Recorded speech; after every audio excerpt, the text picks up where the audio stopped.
Flu dan batuk kita akan fokus di area paru kanan, dan di area paru kiri. Kita melakukan terapinya menggunakan jari seperti ini, tangan kanan dan tangan kiri. Cara melakukan terapinya, ya ini ada tulang di sini, dan di sini ada juga tulang belikat. Di antara ini biasanya ada slam, ya.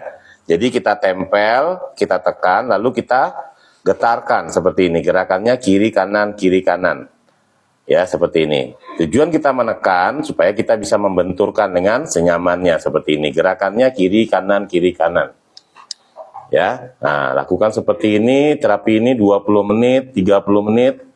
Lebih sering, lebih bagus supaya terjadi penguraian sumbatan, penguraian slam, agar persoalan flu pada anak, bayi, insya Allah bisa teratasi dengan cara yang alami.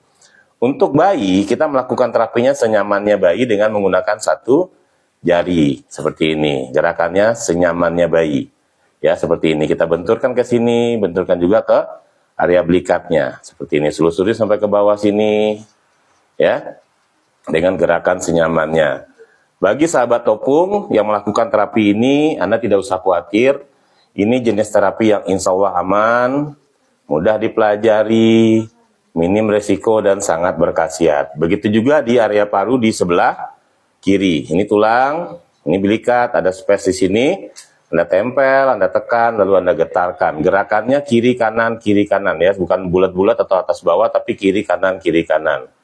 Seperti ini. Bagi sahabat Topung yang melakukan terapi ini, Anda tidak usah khawatir. Ini jenis terapi yang insya Allah aman, mudah dipelajari, minim resiko, dan insya Allah sangat-sangat berkhasiat.